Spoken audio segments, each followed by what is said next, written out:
이사야 10장. 불의한 법령을 반포하는 자들과 자기들이 제정한 억압을 기록하는 자들과 궁핍한 자를 판결에서 따돌리고 내 백성 중 가난한 자로부터 권리를 빼앗고 과부들을 자기들의 먹이로 삼으며 압이 없는 자에게서 강탈하는 자들에게 화 있으리라. 감찰의 날과 먼 곳으로부터 올 멸망의 날에 너희가 어찌하려느냐?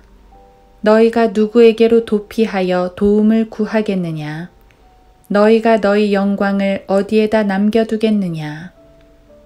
나 없이는 그들이 갇힌 자들 아래서 굽신거릴 것이요 살해된 자 아래서 넘어질 것이라.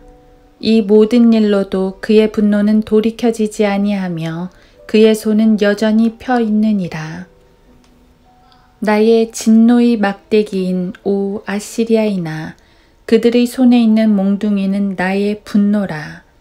내가 그를 보내어 위선적인 민족을 대적해 할 것이요 내가 그에게 명하여 내 진노의 백성을 대적하여서 전리품을 취하고 약탈물을 탈취하며 그들을 거리에 진흙같이 짓밟게 하리라.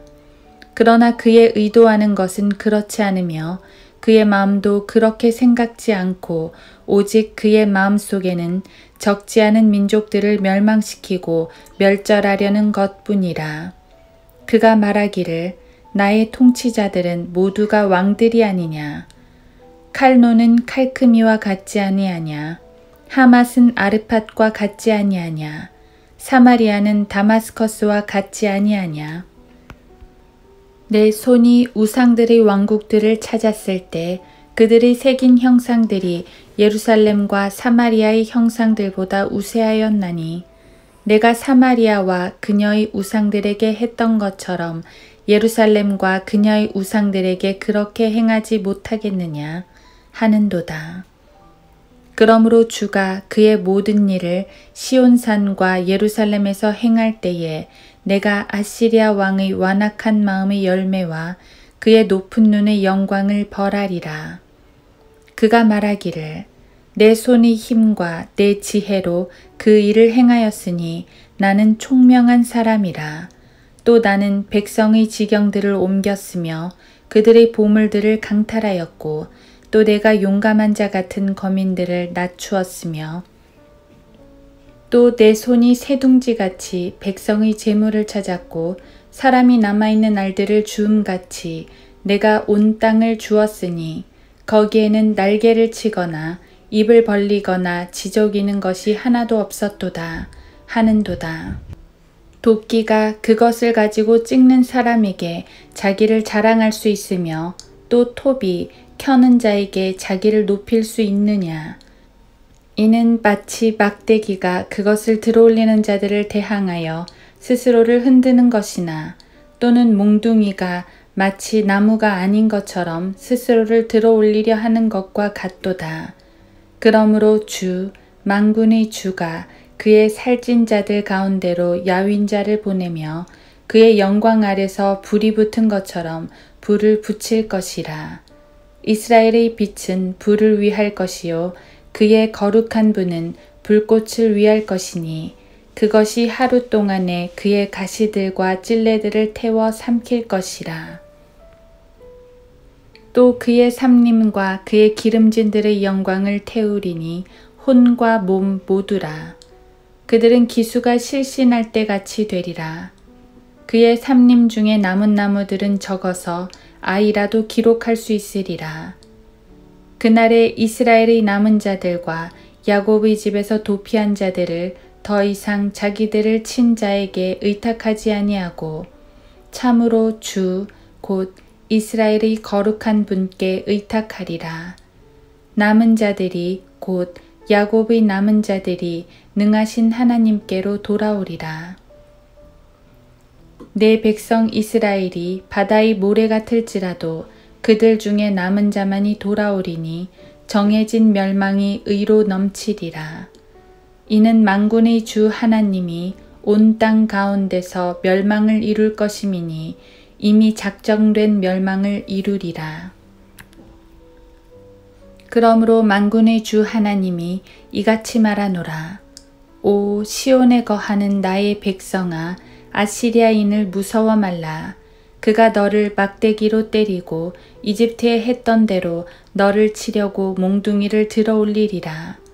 그러나 아주 잠시 후면 그 분노가 그치고 나의 노함도 그들의 멸망으로 그치리라. 미디안을 오랫바위에서 사륙한 것과 같이 만군의 주가 채찍을 그에게 휘두를 것이며 또 그의 막대기가 바다에 있던 것 같이 그가 이집트에 하셨던 대로 그것을 들어 올리시리라. 그날에 그의 짐이 내 어깨에서 제해지고 그의 멍에가 내 목에서 제해질 것이요 그 멍에는 기름 부음으로 인해 부러지리라.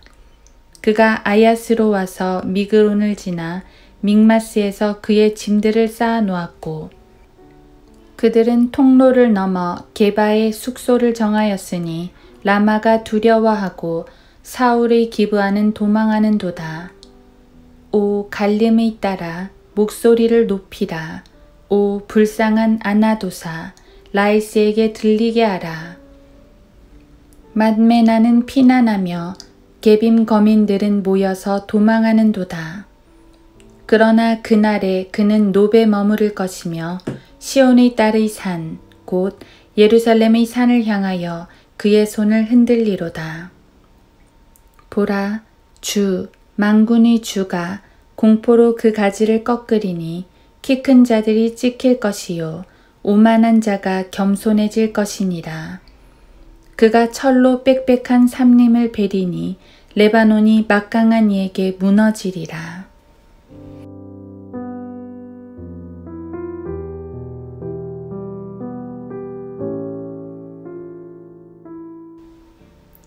하루 한 장 이사야 10장.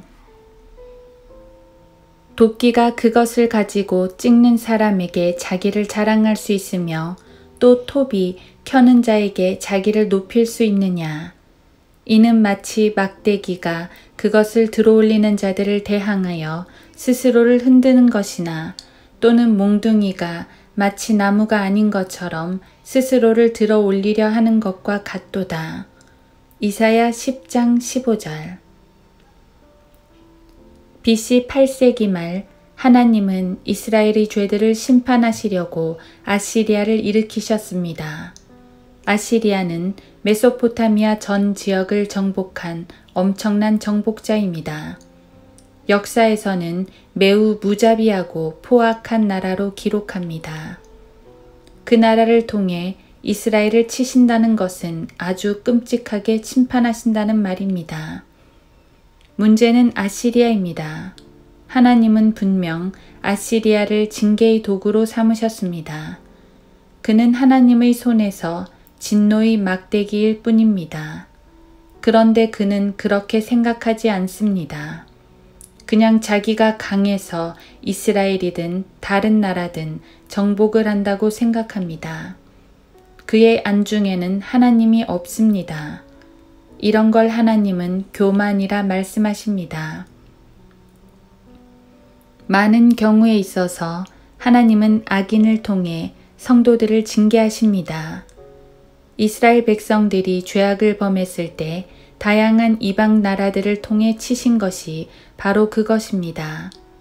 아시리아와 바빌론은 이스라엘과 유다를 멸망시킨 아주 큰 몽둥이들이었지요. 오늘날도 성도들을 징계하실 때 하나님은 세상 사람들을 통해 고난을 주시기도 합니다. 하나님의 백성을 치는 이방 사람들은 모두 하나님의 도구요 일꾼들입니다. 하나님의 일꾼은 일꾼이되 선한 일꾼이 아니라 악한 일꾼입니다. 왜 하나님께서는 악인들을 이용하셔서 하나님의 백성들을 치실까요? 여러 가지 이유가 있겠지만 무엇보다 그 징계의 도구들도 하나님께서 심판하실 것이기 때문입니다. 아무리 하나님의 백성이 범죄했다 한들 그들을 괴롭힌 자들을 하나님께서 좋아하실 리 없습니다. 특히 그 징계의 도구들은 하나님께서 허락하신 것 이상으로 징계를 수행합니다. 즉 더 큰 죄를 짓는 것이지요. 그러다가 더 큰 심판을 받게 됩니다. 아시리아가 그랬고 바빌론이 그랬습니다. 그래서 심판의 도구가 된다는 것은 두려운 일입니다. 누군가가 잘못했을 때 심판자로 자처하는 것은 매우 위험한 일입니다. 더 큰 심판을 받을 수 있기 때문입니다. 주변에 보면 항상 판단하길 좋아하는 사람들이 있습니다. 자신이 마치 심판의 도구인 양 거친 말과 독설로 사람들을 실족시킵니다. 그들의 말에 실족하는 사람들 중에는 마땅히 징계받아야 할 사람들도 있지만 전혀 그렇지 않은 사람들도 있습니다. 심판의 도구들은 하나님께서 허락하신 것 이상으로 칼날을 사용하기 때문입니다. 이것은 그들이 곧 더 큰 심판을 받을 수 있다는 것을 의미합니다. 교만의 막대기들이기 때문입니다. 이사야를 통해서 하나님께선 그 아시리아를 멸망시키고 이스라엘을 회복시키겠다고 말씀하셨습니다. 그래서 징계를 받는 성도들은 첫째, 자신의 죄를 자백할 것이요. 둘째, 하나님의 용서와 회복시키심을 겸손히 기다려야 합니다. 셋째는 그들에게 복수하겠다고 나서지 말아야 합니다. 그것은 곧 자신이 심판의 도구가 되겠다는 것인데 이것처럼 위험한 일이 없습니다. 이왕이면 그들을 용서하고 축복해 주어야 합니다. 하나님께선 우리에게 고통을 준 사람들을 더 큰 악인을 통해 갚아주십니다. 우리가 하나님 앞에 겸손하고 신실하게 행한다면 말입니다. 그러면 주님은 성도들을 회복시키시고 더 큰 복을 주실 것입니다.